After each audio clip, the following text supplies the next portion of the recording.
in which polite society reinforces negative values toward women, but they don't call them bitch, hoe, skeezer, slut, chickenhead, hood rat. I'm not suggesting that bitch, hoe, skeezer, hood rat, and chickenhead are not offensive. They're profoundly offensive. What's interesting is that, but if we take moral comfort in aha, we've now isolated the strain of virulent misogyny in hip-hop, and therefore we've gotten at the root of it. No, we've gotten a powerful manifestation of it that needs to be dealt with.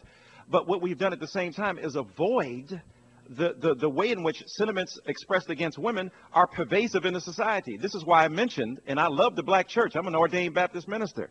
I feel about the black church the way Robert McAfee Brown said he felt about the church. If it wasn't for it's like Noah's Ark. If it wasn't for the storm on the outside, you couldn't stand the stink on the inside. So the church is a institution that deals with the funkiness, but it has its own kind of funkiness. Now, I'm not suggesting that there's a parallel between the virulent, degrading emphasis upon women's bodies in hip-hop and what goes on in church, but I am saying this, that if you're 75% of an institution that you can do everything but run and your money supports it, you are essentially an ecclesiastical hoe or a theological bitch at that level without the explicit expression and articulation. That doesn't justify. I'm not a person who's trying to justify expressions of degradation against women at any level. Having said that, I also know that what Mr. Banner said is interesting in this sense. When you use the word bitch, many women use the word bitch in among themselves. Men don't have the same register of access to that word that women do, except in hip-hop, it does happen. So there's not a parallel. Black men using the N-word is different than men using the B-word, because now you're dealing with women who are being degraded by your emphasis. And no matter how cool or down you are as a black man, the B-word means something that is virulent and vicious and problematic. But at the same time, you have men calling each other bitch. So that means that there's some terminological slippage going on there. It's not as simple as it can be. I'm looking forward to hearing from some women on that point. Oh, absolutely. Absolutely. I think women need to comment on that. But I'm not that's what I'm saying. I'm not defending the vehement denunciation of women at all. I don't cart it. I don't in any way concede that. I'm simply saying, however, that if you ban the B word altogether, you don't even hear Queen Latifah saying, "Don't you call me a bitch or a hoe." And I'm saying that there are women who find that degrading, and there are many men who find the B word degrading as well. And I think that's what we have to put forth. I was just asking permission, the chairman, if briefly Mr. Miller could respond. Yes, I just think that we, as people that come from the street, you either right or you wrong. And I just think right now, like I said, I want to apologize to all the women out there, everybody that I did. I was honestly wrong, and I'm going to accept full responsibility. Back in my days, we used to fight if you say something bad about somebody's mama. And I think my mama is a beautiful black queen, and we got to start putting that in our words and stop justifying why is it right or wrong. It's wrong.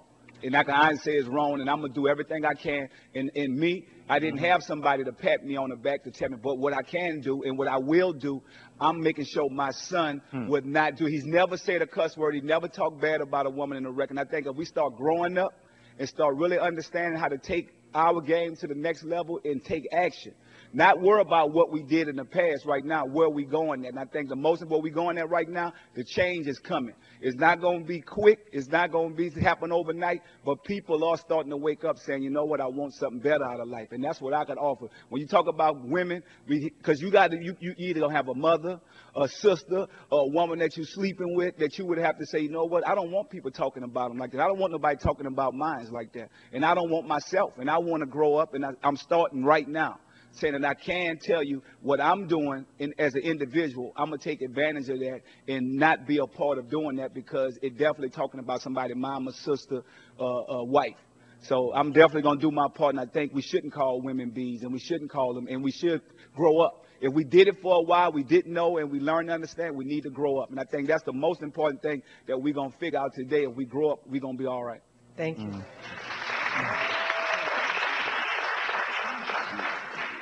The chair now recognizes the gentleman from Texas, Mr. Gonzalez, for 5 minutes. Thank you very much, Mr. Or thereabouts. Mr. Miller, I think your your last response probably captures what we're really trying to do here. Yes. About legislating, it's almost impossible to do anything.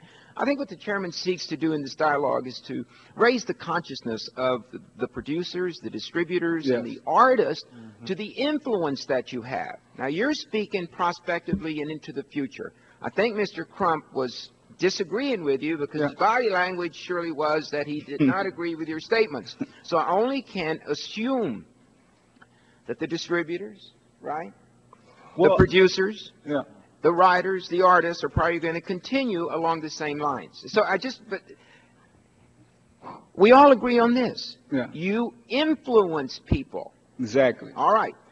And I understand that it's reflecting a condition in America that is unacceptable. Yes. But you're presenting it in a vehicle called entertainment. Yes. You're trivializing it. And when I say you, I don't mean you directly. I'm talking about a whole industry. I'm talking about the artist and so on. You glamorize lifestyles that you here today are saying should be condemned, and that young black men should seek and aspire to something else, even though they may not have that opportunity. Yeah. What I don't see, though, is that in the lyrics and in the videos, which is another issue, I don't see that suddenly a solution, an answer, a pathway is being described.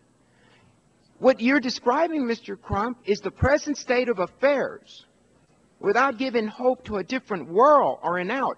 What you do privately, I will say, sir, is commendable and admirable. But I say what you do publicly is viewed by so many more people, and you influence and impact so many more people by your public persona than what you do privately. And I mean, I'm saying that in good faith to you. I guess what I'm really wanting to ask y'all is this entertainment? And I want to ask Dr. Dyson, for all the young people that view these videos and listen to this music, is it really going to encourage and lead them to deal with a present situation that needs a discussion and needs solutions, or they're going to lead them to your classroom, which is a much more legitimate forum to have a meaningful debate on this and for us to be legislating? That's the real issue here. We are all over the map on this. We're trying to say that the music and the lyrics reflect a condemnable condition. We all agree on that. My God, I mean, we're not going to go back into our histories or even Mr. Rush, where we all started in the early days and where we are today. Everyone agrees on it. What we're saying is, what are we going to do about this entertainment forum that is promoting an understanding and is perpetuating a present situation that will remain the future, because it really does have that kind of influence? And I'll start with Mr. Crump. Thank you very much. Wow.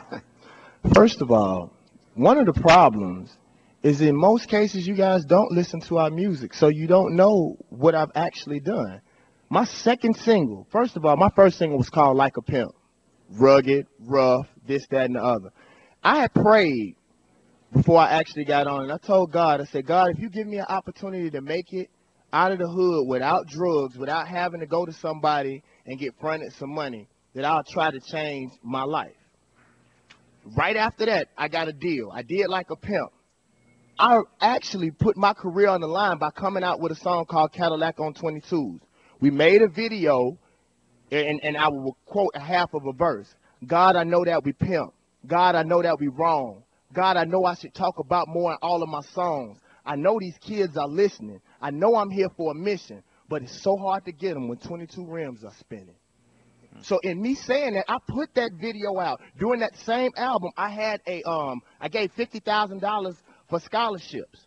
The truth is, I put that music out there. I made the effort. My career went down, down, down. When I went back to the music that put me on, because what you have to understand, people put us on for a certain type of music. And for us to get up, once we get rich, that's sort of like treason to America. You causing treason to the same people that put you on. What I will say, and this ties in to what she said, is it's not about music. If you want to talk about degrading women, I think it causes more of a problem to have a little bitty girl on the sideline with a short skirt jumping up and down cheering for a football player running a football when her being half naked on the sideline has nothing to do with him running a football, or beer commercials where women have on bikinis and they're selling beer, and walking in McDonald's with a cleavage open to sell a sandwich. Exactly. I think that's the bigger problem. But when I